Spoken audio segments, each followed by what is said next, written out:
आज एक और बहुत बड़ा इंकशाफ हुआ जब सलमान अकबर राजा साहब ने बताया कि जब उन्होंने आरओ को दरखास्त दी और टिकट दिया और कहा कि ठीक है बल्ले के निशान हमारे पास नहीं है लेकिन फिर भी मैं पीटीआई को उम्मीदवार हूं, मुझे पीटीआई को उम्मीदवार डिक्लेयर करो फॉर्म 33 पे, तो उसने कहा जी नहीं कर सकता क्योंकि आपके पास बल्ले का निशान नहीं है। उन्होंने कहा कि मैंने आरओ के इस फैसले को चैलेंज किया जो लाहौर हाई कोर्ट में, और लाहौर हाई कोर्ट में मैंने कहा कि जनाब इस रूल को आप कलअदम करें जिसके तहत इलेक्शन कमीशन ये कह रहा है, या आप इसकी तशरीह करें जिसके तहत इलेक्शन कमीशन कह रहा है कि क्योंकि आपके पास बल्ले का निशान नहीं है, वो काजी ने, मोहम्मद अली मजहर ने और मुसर्रत हिलाली ने आपसे छीन लिया है, तो अब आप बतौर जमात इलेक्शन भी नहीं लड़ सकते, आप उम्मीदवार भी पीटीआई के नहीं हो सकते। सलमान अकबर राजा साहब ने कहा कि लाहौर हाई कोर्ट ने बजाय इसके कि वो इसके ऊपर खुद फैसला करती, लाहौर हाई कोर्ट ने मामला भेज दिया इलेक्शन कमीशन को, जिसने हमारे साथ ज्यादती कर रहा था, जो दो नंबरी कर रहा था, जो काजी फाइसा से मिला हुआ था। और उन्होंने सलमान राजा साहब ने कहा कि फिर मैंने लाहौर हाई कोर्ट के उस फैसले को सुप्रीम कोर्ट में चैलेंज किया, उस पर बाद में आता हूं। पहले आपको बता दूं कि ये लाहौर हाई कोर्ट में गैर आईनी फैसला देने वाला जज कौन था जिसने खुद फैसला करने की बजाय ये मामला इलेक्शन कमीशन को भेज दिया। उनका नाम है मोहतरमुल मकाम जस्टिस अली बाकर नजफी साहब, जो इस वक्त सुप्रीम कोर्ट के इन 11 जजेस में बैठ के केस सुन रहे हैं, जिन्होंने गैर आईनी वो फैसला दिया था, खुद फैसला करने की बजाय मामला इलेक्शन कमीशन को भेज दिया था।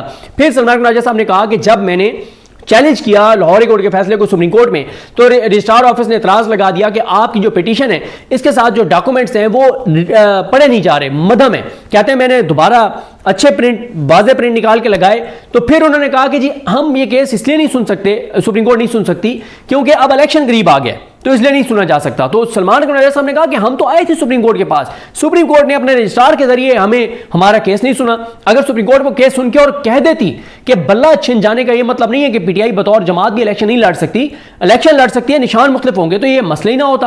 तो ये सारी बातें उन्होंने की। अब आए जरा 6-7 अहम पॉइंट जल्दी जल्दी मैं आपके सामने रख देता हूं जो सलमान अकबर राजा साहब ने अदालत के सामने रखे। सलमान अकबर राजा साहब ने कहा, वो तो मैं बता चुका हूं कि झूठ बोला इलेक्शन आरओज ने कि हमने टिकट नहीं दिए थे। फिर सलमान राजा साहब ने कहा कि बाप पार्टी ने 2018 का इलेक्शन जो है वो आज़ाद हैसियत में लड़ा, इनके लोगों ने केपीके में आज़ाद हैसियत से लड़ा, जीत गए। जब जीत गए तो फिर इन्होंने दरखास्त दी कि हम एक जमात में शामिल होना चाहते हैं, वो बाप पार्टी है, और फिर नया शेड्यूल जारी हुआ उनको मखसूस नशिस्तें देने के लिए। ये वही पॉइंट है जिसके ऊपर कल उन्होंने फैसल सिद्दीकी साहब ने कहा था कि जब बाप की बात आई तो इन्होंने नया शेड्यूल जारी कर दिया था इलेक्शन कमीशन ने खुद ही। लेकिन सलमान राजा साहब के जो दलाइल थे उसके जवाब में जो मंदोखेल साहब हैं उन्होंने बाप यानी बाप पार्टी का भरपूर जो है वो दिफा किया। उसके बाद एक पॉइंट है जिसके ऊपर ये मैं मतीउल जान साहब का आपके सामने रखना चाहता हूँ, जो उन्होंने कहा कि एडवोकेट सलमान राजा का नजरसानी बेंच के 11 जजेस पर हाइपरसोनिक मिसाइल हमला। अच्छा, उन्होंने क्यों कहा हाइपरसोनिक मिसाइल हमला? क्योंकि हाइपरसोनिक जो मिसाइल होता है वो आवाज़ से भी 5 गुना ज़्यादा उसकी स्पीड होती है, 6000 किलोमीटर फी घंटा से भी ज़्यादा उसकी जो है वो रफ्तार होती है। और ये ऐसा मिसाइल होता है जो जिसको दुश्मन का जो दिफाई निज़ाम है वो नहीं रोक पाता, और ये जाके टारगेट पे लगता है, और इसको रोकना तकरीबन नामुमकिन है। इवन के आयरन डोम भी के लिए भी मुमकिन इतना आसान नहीं है कि वो इस हमले को रोक सके। तो इसलिए उन्होंने कहा कि हाइपरसोनिक उन्होंने ये हमला किया, मिसाइल मारा उन्होंने ये इन 11 जजेस के ऊपर, यानी 11 जजेस के ज़मीर के ऊपर।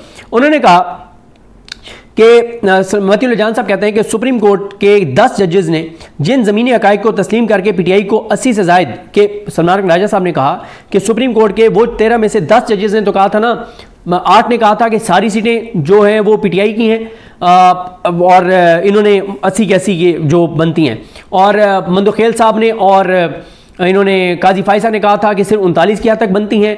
याही अफरीदी साहब भी पतली गली से निकल गए थे, लेकिन 10 जजेस ने बहरहाल कहा था कि सीटें पीटीआई की बनती हैं।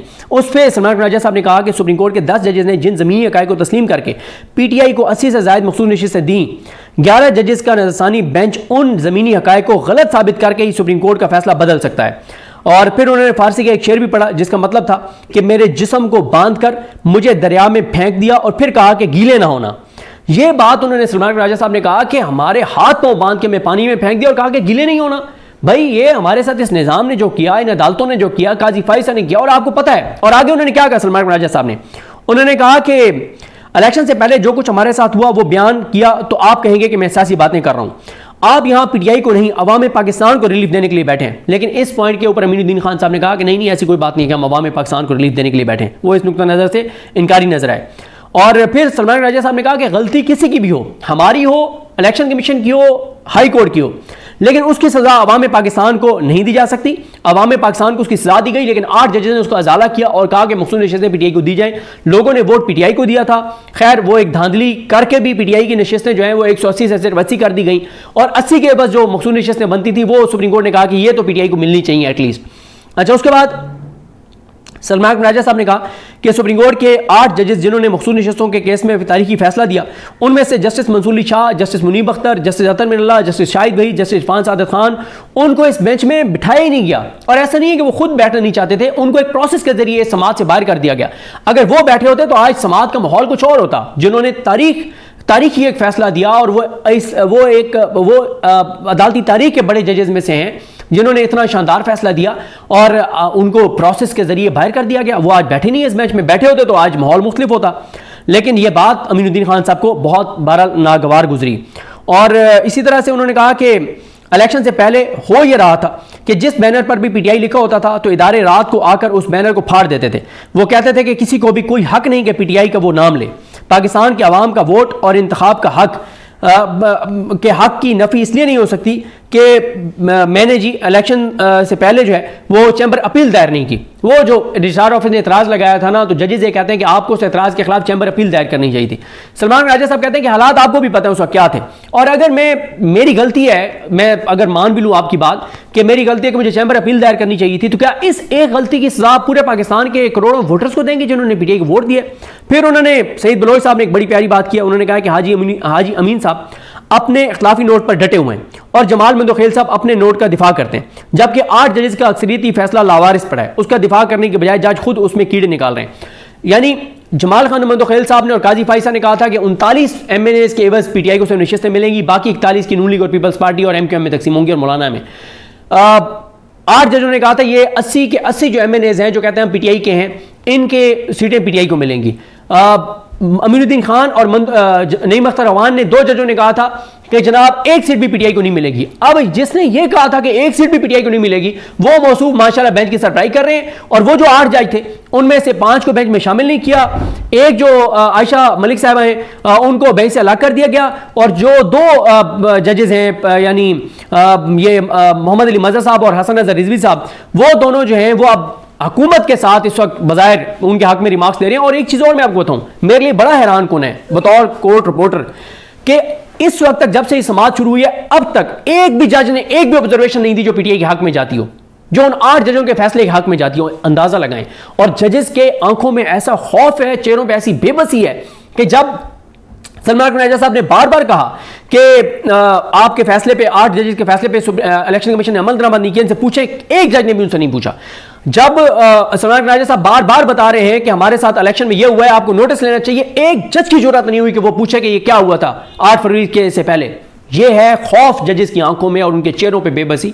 कैसे चलेगी ये सुप्रीम कोर्ट, कैसे चलेगा मुल्क, बड़ा हैरान कौन है। उसके बाद सोहेल रशीद साहब ने एक बड़ी इंपॉर्टेंट बात की है, कोर्ट रिपोर्टर हैं, वो कहते हैं कि मखसूस नशस्तों पर नजरसानी केस में पीटीआई की वाहिद बचत या रिलीफ इसका बरह रास्त नशर होना ही है। नशस्तें मिलना तो मुश्किल है मगर ये रिकॉर्डिंग शायद दहाइयों तक बयानिए का काम करेंगी। बहुत जबरदस्त उन्होंने बात किया कि नशस्तें पीटीआई को कोई नहीं मिलनी, या कुछ पीटीआई को मिल जाएंगी, बाकी ज्यादा नून लीग को मिल जाएंगी, लेकिन ये जो रिकॉर्डिंग्स हैं जो लाइव नशर हो रहा है ये दहाइयों तक पीटीआई इस्तेमाल करेगी अपने हक में, और पाकिस्तान के लोग अपने हक में इस्तेमाल करेंगे कि पाकिस्तान के लोगों और पाकिस्तान के साथ जजों ने बैठकर क्या किया था। उसके बाद सईद बलोच कहते हैं कि जजेस की इतनी हिम्मत नहीं हो रही कि इलेक्शन कमीशन से भी सवालात कर सकें कि हुजूर आपने क्यों पीटीआई के साथ ये सलूक किया। अच्छा, अब आ जाए सलमान राजा साहब की 2-3 और पॉइंट्स आपके सामने रखता हूं। कहते हैं कि जनाब जजेस को कहते हैं कि आपको जुडिशियल नोटिस लेना पड़ेगा कि इलेक्शन से कबल मुल्क में क्या हो रहा था। हमारे उम्मीदवारों की अक्सरियत रूपोश थी या जेलों में थी, किसी को इलेक्शन मुहिम चलाने की इजाजत नहीं थी। हर रात में जाकर उम्मीदवारों के 10-10, 12-12 साल के बच्चों को जाकर छुड़वाता था। जिस घर में कॉर्नर मीटिंग होती थी उस घर को तोड़ दिया जाता था। मैं जाकर उठाए गए बच्चों को जेलों और थानों में टॉफियां देता था कि बेटा आपने रोना नहीं है, कल आपको जेल से निकलवा लूंगा। हमारे साथ तब यह हो रहा था। ये उनके गरजदार दलाइल थे, लेकिन जजेस को सांप सूंघ गया। एक जज की जरूरत नहीं हुई कि वो कहता कि ये बड़ी ज्यादती हुई, बल्कि मंदोखेल साहब उल्टा कह रहे हैं ये बच्चों का तो वोट होता नहीं है, फिर बच्चों का ये क्या मामला था यार? क्या खुदा का खौफ करें मंदोखेल साहब, क्या करते हैं आप? पूरी कौम लाइव टीवी पे देख रही है, आप सारे जजेस की आंखों में खौफ और आप सारे जजेस की बेबसी। फिर सलमान राजा ने कहा आप हमें कहते हैं कि हम ये कर देते वो कर देते, एक पिटीशन और दायर कर देते, लेकिन 8 फरवरी से पहले के जो हालात हैं वो आपके सामने नहीं है कि हम किस तरह इलेक्शन लड़ रहे थे। मैं उन दिनों में सुबह 9 बजे से लेकर रात 11 बजे तक अडयाला में इद्दत केस लड़ रहा था। इस पर जस्टिस अमीनुद्दीन खान बोले उसे छोड़ दें। जस्टिस नईम अख्तर अफगान बोले कि आप कह भी जाते हैं और साथ आप कहते हैं कि आप इन बातों को छोड़ दें। सलमान राजा साहब ने कहा कि सर ये हकायक हैं, फिर जिनको कोई नहीं झुटला सकता, आपके सामने सब कुछ हो रहा था। जमाल खान मंदोखेल कहते हैं कि जो कुछ भी वो आपकी वही बात है कि कुछ कहा भी नहीं और कह भी गए। अब आ जाए एक और अहम पॉइंट, बहुत अहम पॉइंट जस्टिस हामिद खान साहब ने अदालत के सामने रखा। उन्होंने कहा कि मैंने एक पिटीशन दायर की थी, मैंने जिसमें कहा था कि 26वीं आईनी तरमीम के केस का फैसला होने तक आप ये केस ना सुने। आपने मेरी पिटीशन मुस्तरद कर दी। आज के दिन तक आपने उस पिटीशन के मुस्तरद होने का ना शॉर्ट ऑर्डर जारी किया है ना तफसीली ऑर्डर जारी किया है। मैंने रिव्यू दायर करना उसके ऊपर, और अमीरुद्दीन खान नहीं, वो तो हमने उसमें लिख दिया था कि मुस्तरद कर दिया। उसने कहा भाई आप रिटर्न ऑर्डर दें, आप तफसीली फैसला दें कि क्यों आपने मेरी पिटीशन मुस्तरद किया ताकि मैं रिव्यू दायर करूं। ये उन्होंने हामिद खान साहब ने